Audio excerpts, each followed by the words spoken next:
Hey guys, what's going on today? Bojo here, and I'm actually on my computer for once. Oh my god, it's crazy. I know. I actually finally figured out how to work ScreenFlow, so I'm going to be doing a lot more stuff on the computer for you guys. But today I'm going to be doing a special video because I've gotten a lot of messages asking me how I record, how I make videos for you guys, and yeah, since I finally figured out how to use this, I might as well show you guys. So, first off, I should note by saying I got all my programs legitly.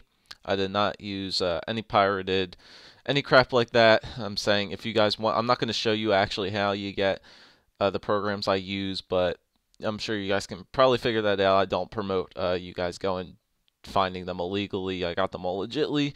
If you want to go find them all illegally, hey, that's perfectly fine. But today I'm basically going to show you guys how to all my settings for the programs, how you do it, and yeah, all that. So right here, I'm going to show you guys all the programs that I used to basically record, which would be iTV for the Xbox, which is what I use for the HD PVR. So I use that, and I use Final Cut Pro to edit all the videos out, and I also use GarageBand to do my audio, and then I use Adobe Photoshop for just basically all my thumbnails. I also use iMovie sometimes too. If my recording is kind of like clippy and choppy, and I hear all these kind of pops throughout Final Cut Pro, I'll throw it in the iMovie, and it gets the job done as well. So I'll show you guys both iMovie and Final Cut Pro. So let's go into iTV.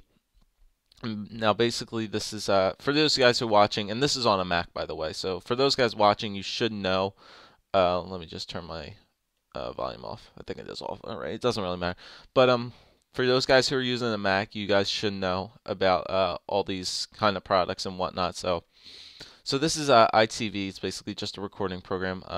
When you have everything hooked up, like when you have your USB port connected from your HD PVR from your Xbox to your computer or whatever you're using, you could open up this screen and basically your Xbox footage will show up in this menu. Obviously, it's not connected right now because I'm in my room and my Xbox is all the way downstairs. So obviously nothing's going to pop up here, but for the Xbox, make sure when you're recording with the iTV, make sure you have your controller settings, which are right here. Make sure you have them set up to whatever it is. I think mine is usually 100 channel. I think S-N.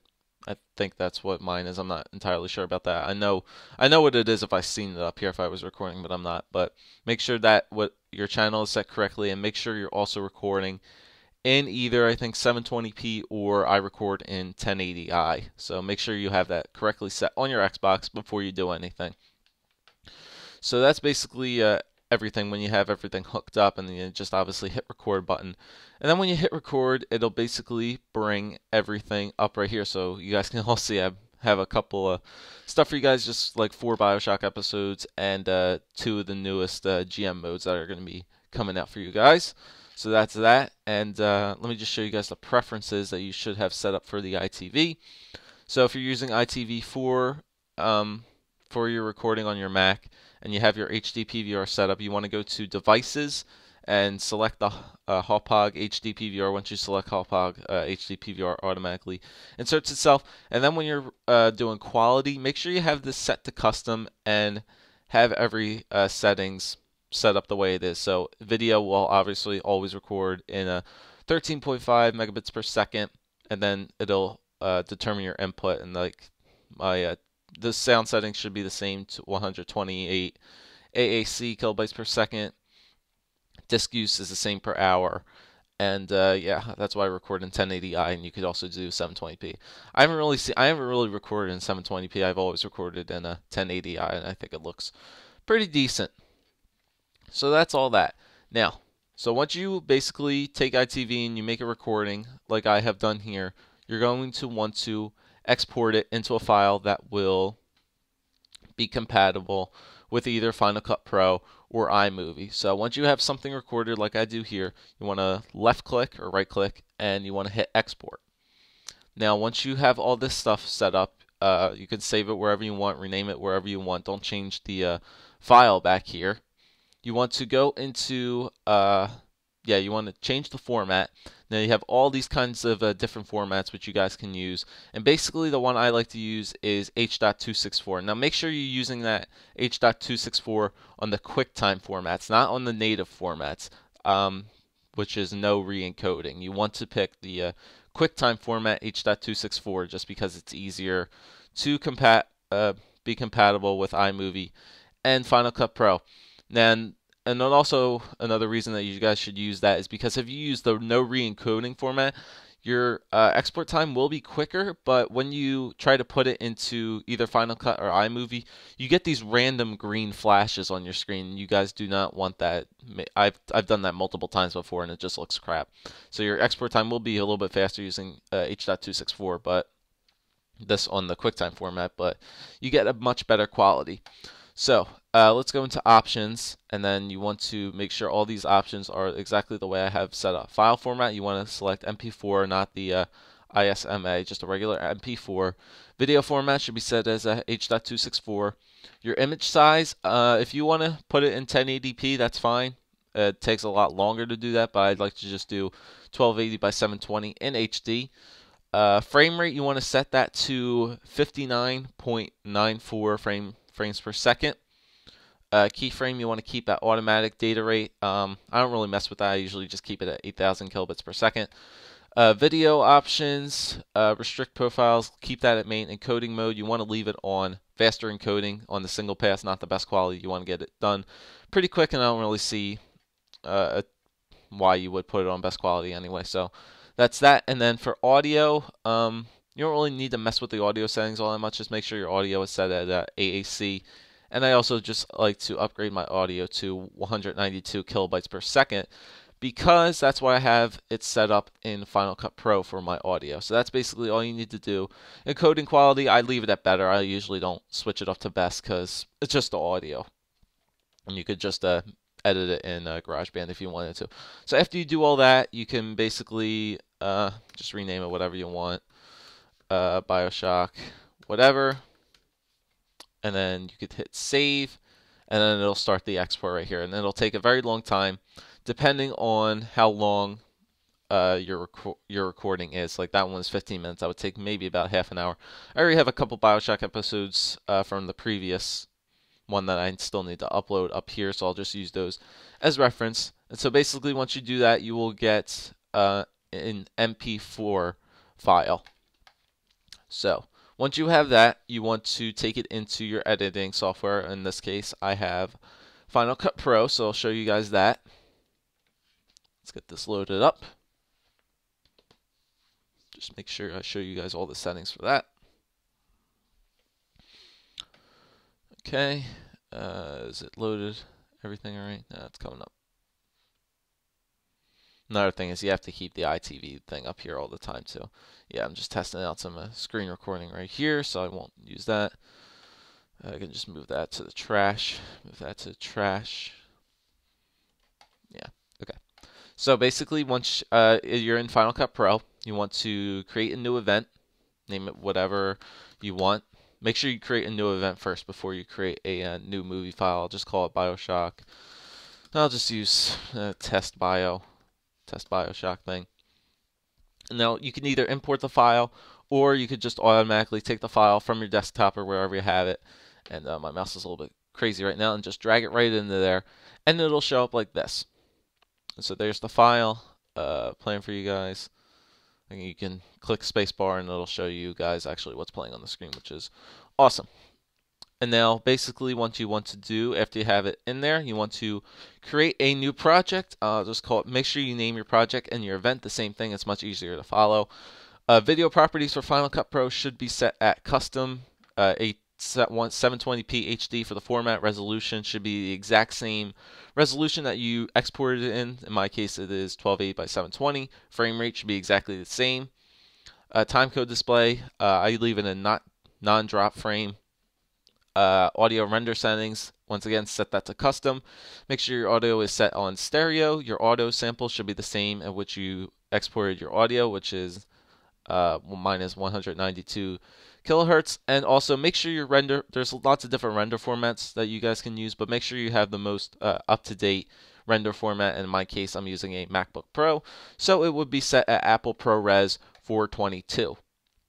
And basically, once you've done all that, you do that, drag this in like so, and then you can basically just throw all your editing stuff in there. If in case you guys are using Final Cut and you want some tips for audio editing, how to make your picture look a little bit clearer, I usually use just this one video effect, which is sharpen. It just makes the text look a little bit more clear when you're playing your video. So that's what I usually like to use. But then basically, once you're done all that, you have to let it render. It will come up in this background tasks. Everything will render. Mine's not rendering right now because, oops, I didn't mean to do that. Mine's not rendering right now because I've already done a video like this, so it doesn't need to render. But basically, once you have all your video the way you want it, you have your sound. You just take all your sound from your GarageBand files and just drag them into here. I'm not going to show you guys how to use GarageBand. It's pretty just basic stuff. So once you do that, you can just drag your GarageBand file in right there. And once you've done all that, you want to hit share. You can go up to, well, exit out of your movie file. You can hit share. Or if you want to shortcut, Command E on there, and then basically you just set it up. Export, you never want to use current settings. Do not use current settings. Make sure you switch it to H.264. Just keep everything in the same file.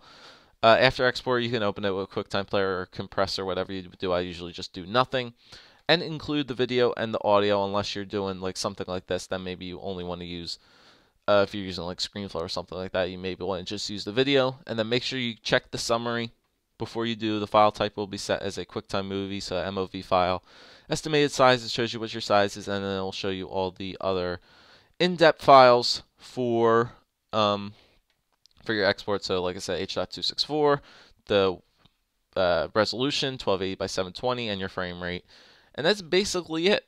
Once you just basically hit share, it will come out here and it'll be in a movie file, which you can basically put on YouTube. So that's basically Final Cut.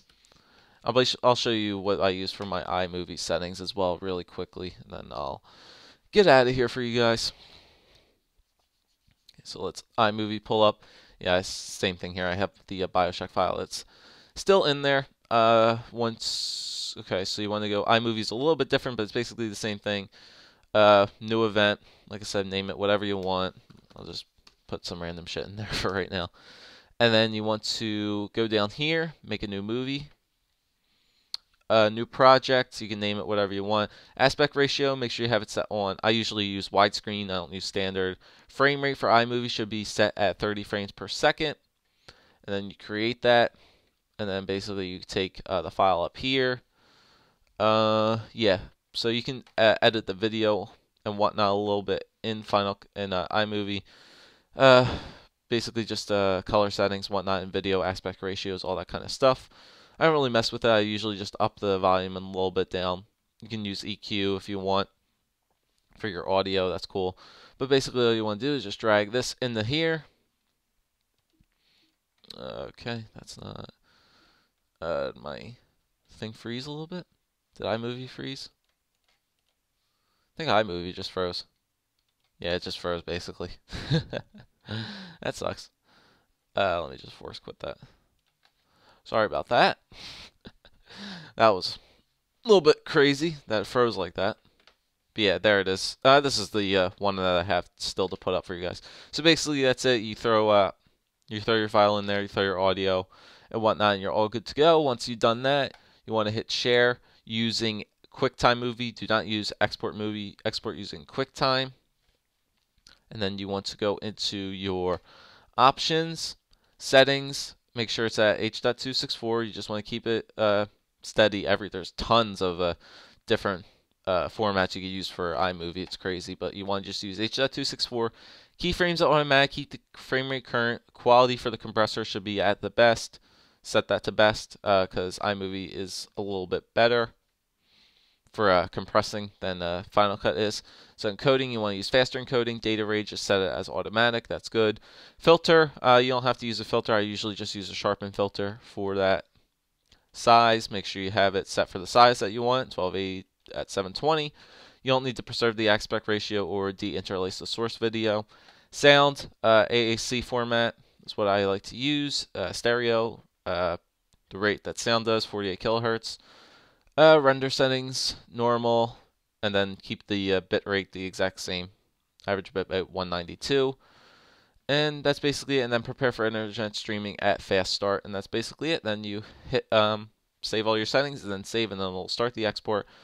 And that's basically everything I use. Like I said, I use GarageBand and Photoshop, but I don't really need to show you guys that. That's basically it, how I record using iTV, Final Cut Pro, and iMovie. So like I said, I hope you guys enjoyed this video. Make sure to subscribe.